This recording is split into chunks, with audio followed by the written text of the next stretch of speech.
റാഫ്റ്റോ ക്രിക്കറ്റിലേക്ക് എവർക്കും സ്വാഗതം. എംഐയും LSGയും തമ്മിലുള്ള പോരാട്ടം, എന്തൊരു പോരാട്ടമായിരുന്നു അത്. What a match. സൂര്യകുമാർ യാദവിൻ്റെ ആ ഒരു എഫേർട്ട്, നവാൻദീറിൻ്റെ വെടിക്കെട്ട് എല്ലാം എംഐക്ക് ഒരു പ്രതീക്ഷ സമ്മാനിച്ചിരുന്നു. ഒടുവിൽ അവർ 12 റൺസിന് തോറ്റുപോയി.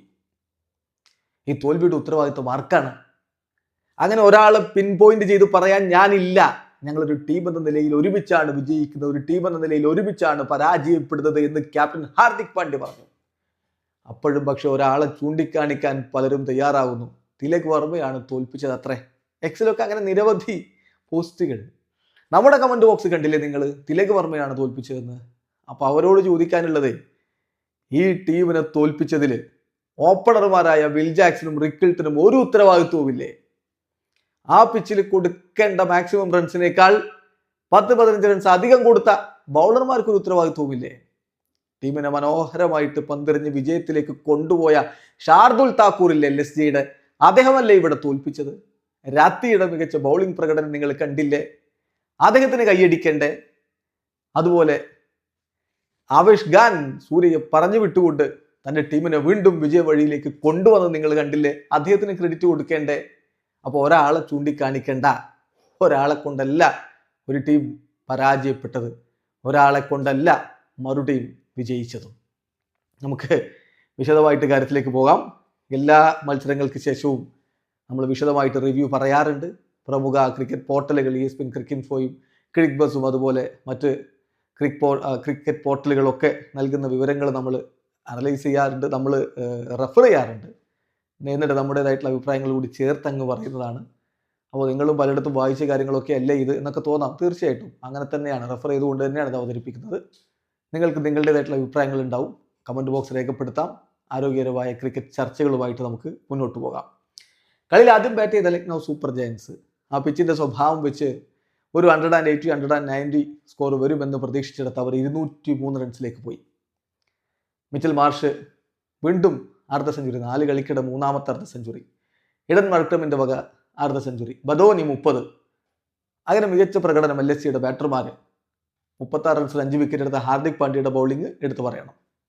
മറുപടി ബാറ്റിങ്ങിൽ മുംബൈ 191 റൺസാണ് അടിച്ചത്. സൂര്യകുമാർ യാദവ് 67 റൺസ് അടിച്ചു.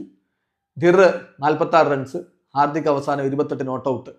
റാത്തിയുടെ ബൗളിംഗ് എടുത്തു പറയണം. 21 റൺസിന് അദ്ദേഹം 1 വിക്കറ്റ് എടുത്തു. 12 റൺസിന്റെ വിജയം മുംബൈ ഇന്ത്യൻസിന് മേൽ LSG സ്വന്തമാക്കുകയും ചെയ്തു. തീർച്ചയായിട്ടും തിലക് വർമ്മ റിട്ടയർഡ് ഔട്ട് ആയത് ഈ കളിയിൽ വലിയ രൂപത്തിൽ ചർച്ചയായ ഒരു വിഷയമാണ്. നമ്മൾ ഓൾറെഡി അതിനെക്കുറിച്ചുള്ള നമ്മുടെ നിരീക്ഷണങ്ങൾ വെച്ച് വീഡിയോ ചെയ്തിട്ടുമുണ്ട്. അതിലേക്ക് നമ്മൾ വരേണ്ടതുണ്ട്. അതേസമയം ഈ കളിയിൽ ദിഗ്വേഷ് റാത്തിയുടെ ബൗളിംഗ് 4 ഓവറിൽ 21 റൺസിന് 1 വിക്കറ്റ് അദ്ദേഹം എടുത്തത്. മിച്ചൽ മാർഷിൻ്റെയും എഡൻ മർക്രമിൻ്റെയും ബാറ്റിംഗ്, അതൊക്കെയാണ് യഥാർത്ഥത്തിൽ LSGക്ക് വഴിയൊരുക്കി കൊടുത്തത്. അതോടൊപ്പം തന്നെ ഷാർദുൽ താക്കൂറും ആവേശ് ഖാനും എറിഞ്ഞ പന്തുകൾ. ഷാർദുൽ താക്കൂർ 19ാമത്തെ ഓവറിൽ വിട്ടുകൊടുത്തത് 7 റൺസാണ്. അവിടെയാണ് കളി തിരിയുന്നത്. സൂര്യയെ പറഞ്ഞു വിട്ട് ആവേശ് ഖാനും കൊടുക്കണം കയ്യടി. നോക്കുക, 4 ഓവർ ബാക്കിയുള്ളപ്പോൾ വിജയിക്കാൻ MIക്ക് വേണ്ടിയിരുന്ന 52 റൺസ്. തിലകും സൂര്യയും ക്രീസിൽ. എന്ത് നിങ്ങൾ പറയും? 50-50 ചാൻസ് എന്ന് തന്നെ പറയില്ലേ? കാരണം സൂര്യയെ പോലെ ഒരാൾ അവിടെയുണ്ട്. തിലക് വർമ്മ ഇന്നലെ ഹിറ്റ് ചെയ്യാൻ പറ്റുന്നില്ലെങ്കിലും അദ്ദേഹത്തിന്റെ കപ്പാസിറ്റി എല്ലാവർക്കും അറിയാവുന്നതാണ്. പക്ഷെ അവിടെ കളി തിരിച്ചത് ആവേശ് ഖാനാണ്. സൂര്യകുമാർ യാദവിനെ 17ാമത്തെ ഓവറിൽ പറഞ്ഞു വിട്ടു. അത് ഒരു പ്രീമെഡിറ്റേറ്റഡ് ഷോട്ടാണ്. അദ്ദേഹം ആദ്യം തന്നെ എന്ത് വന്നാലും അങ്ങോട്ടേക്ക് അടിക്കുമെന്ന് CP എന്ന് വിചാരിച്ചിരുന്ന പോലെ ഒരുപാട് വെളിയിലാണ് പന്തെറിഞ്ഞ ഓഫ് സ്റ്റമ്പിന് ഒരുപാട് വെളിയിൽ. എന്നിട്ടും അദ്ദേഹം എത്തിപ്പിടിച്ച ഷോട്ട് കളിച്ചു, ഉരുണ്ട് വീണ് ഷോട്ട് കളിച്ചു, അത് ഔട്ടായി. അദ്ദേഹം നിരാശനായിട്ട് അവിടെ ഇരിക്കുന്ന ഒരു ഇരുത്തമുണ്ട്. പക്ഷേ അത് ആ പ്രീമെഡിറ്റേറ്റഡ് ഷോട്ടിന്റെ പ്രശ്നമാണ്. അദ്ദേഹം ഔട്ടാവുന്നു. അവിടെ അവർക്ക് സ്വാഭാവികമായിട്ടും കാലിടറി തുടങ്ങിയിരുന്നു. പിന്നെ ഹാർദിക്കാണ് തിലകിന് കൂട്ടായിട്ട് വരുന്നത്. എന്നാൽ 19ാമത്തെ ഓവറിൽ താക്കൂർ മനോഹരമായിട്ട് പന്തെറിഞ്ഞു, യോർക്കറുകൾ എറിയുന്നു, വൈഡായിട്ട് പന്തെറിയുന്നു. അപ്പം അങ്ങനെ പോകുമ്പോൾ സ്വാഭാവികമായിട്ടും കഴിയില്ല എന്ന് തോന്നിയത് കൊണ്ടായിരിക്കണം അവിടെ തിലക് വർമ്മയെ റിട്ടയർഡ് ഔട്ട് ആക്കിയിട്ട് സാന്നറെ കൊണ്ടുവരുന്നു. പക്ഷെ അത് ശരിയായ തീരുമാനമായിരുന്നുവോ? തിലക് വർമ്മയേക്കാൾ വലിയ രൂപത്തിൽ ഹിറ്റ് ചെയ്ത് വിജയിപ്പിക്കാൻ കെൽപ്പുള്ളയാളാണോ സാന്നർ? ഇപ്പൊ ക്രിക്കറ്റ് ഇതിഹാസങ്ങൾ തന്നെ ചോദിക്കുന്നു. ഹർഭജൻ സിംഗും ഇർഫാൻ പത്താനും ഒക്കെ ആ ചോദ്യം ഉന്നയിക്കുന്നത് നമ്മൾ കണ്ടു അവരുടെ എക്സ് അക്കൗണ്ടിലൂടെ. അത് തെറ്റായ തീരുമാനമായിരുന്നു എന്ന് ഹർഭജൻ സിംഗ് ഒക്കെ പറയും. തീർച്ചയായിട്ടും തിലകിനെ തന്നെ നിർത്തണമായിരുന്നു സാധ്യത. കാരണം ചില ദിവസങ്ങളിൽ ശരിയാണ് ബാറ്റിൽ നിന്ന് ഹിറ്റ് ചെയ്യാൻ ബുദ്ധിമുട്ടായിരിക്കും നമ്മൾ എത്ര ശ്രമിച്ചാലും. എന്നാൽ പോലും അദ്ദേഹത്തിന്റെ ടാലന്റ് ഒക്കെ നോക്കുമ്പോൾ ഇപ്പൊ ഹർഭജൻ സിംഗ് പറഞ്ഞ പോലെ പൊള്ളാടാണ് അടുത്ത് വരാനുള്ളതെങ്കിൽ ശരിയാ ഇങ്ങനെ ഒരു മാറ്റം വരുത്താം. പക്ഷെ വരാനുള്ളത് സാന്നറാണ് എന്നുകൂടി നോക്കണമായിരുന്നു. സാന്നർ വന്നിട്ട് ആ ഓവറിൽ അവസാന ബോളിൽ 2 റൺസാണ് അടിക്കുന്നത്. പിന്നെ വിജയിക്കാൻ വേണ്ടത് 22 റൺസ് അവസാന ഓവറിൽ ഒരു 6 അടിച്ചൊക്കെ തുടങ്ങിയെങ്കിലും ആവേശ് ഖാൻ പിന്നീട് കാര്യങ്ങൾ മനോഹരമായിട്ട് യോർക്കർ എറിഞ്ഞുകൊണ്ട് തന്നെ മുന്നോട്ട് പോയി. ആ അവസാനം കളി അങ്ങ് തീരുമാനമാവുകയായിരുന്നു. സോ സംഗതി വളരെ വ്യക്തമാണ്. ഇത് LSGയുടെ ബൗളർമാർ ഡെത്ത് ഓവറിൽ കാണിച്ച മനോവീര്യത്തിന്റെ മനോധൈര്യത്തിന്റെ കൂടി ഒരു വിജയമാണ്. അല്ലാതെ തിലക് വർമ്മ MIയെ തോൽപ്പിച്ചത് കൊണ്ടല്ല, മറിച്ച് മറുഭാഗത്ത് പോരാടി നേടിയ വിജയമാണ് എന്നുള്ളത് കൂടി നമ്മൾ കൈയടിച്ച് സമ്മതിച്ചേ പറ്റൂ. ഇപ്പം MIയുടെ ഭാഗത്ത് അവരുടെ 2 ഓപ്പണർമാർ വിൽ ജാക്സും റിയാൻ റിക്കിൾട്ടണും തുടക്കത്തിലെ മടങ്ങിയില്ലേ, പ്രത്യേകിച്ച് ഒന്നും ചെയ്യാതെ. അപ്പൊ അത് ടീമിനെ പരാജയത്തിലേക്ക് തള്ളിവിടുന്നില്ല. കാരണം 200 റൺസ് ചേസ് ചെയ്യുമ്പോൾ ഒരു കിടിലൻ സ്റ്റാർട്ട് ലഭിക്കണം, പവർ പ്ലേ മികച്ച രൂപത്തിൽ ഉപയോഗപ്പെടുത്തണം. അതിന് കഴിഞ്ഞില്ല. രോഹിത് ശർമ്മ പരിക്കേറ്റ് പുറത്താണ്. രോഹിത് ഉണ്ടായിരുന്നെങ്കിൽ കളി മാറിയേനെ എന്ന് ചിന്തിക്കുന്നവരുണ്ടാവാം. പക്ഷെ അദ്ദേഹത്തിന് നിലവിലെ ഫോം വെച്ച് പ്രത്യേകിച്ച് കാര്യമില്ല എന്ന് പറയുന്നവരും ഉണ്ടാകാം. പക്ഷേ ഒരു കാര്യം ഓർക്കുക, രോഹിത് എത്രത്തോളം മികച്ച ഹിറ്ററാണ്. അദ്ദേഹം കൊടുക്കുന്ന ഒരു സ്റ്റാർട്ട് ഉണ്ടായിരുന്നെങ്കിൽ ഈ കളി വിജയിക്കാനുള്ള സാധ്യത എംബൈക്ക് കൂടിയേനെന്നത് യാഥാർത്ഥ്യമാണ്.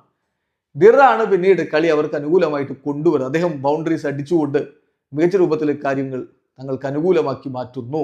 അദ്ദേഹത്തിന്റെ ആദ്യത്തെ 9 ബോളുകളിൽ 30 റൺസിലേക്ക് അദ്ദേഹത്തിന് ടീമിനെ ഉയർത്താൻ പറ്റുന്നുണ്ട്.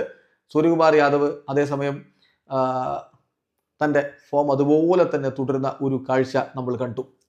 പക്ഷെ രാത്രിയാണ് കളി മാറ്റിയത്. അദ്ദേഹത്തിൻ്റെ ഒരു പ്രകടനം ദിറിനെ പറഞ്ഞു വിടുന്നു.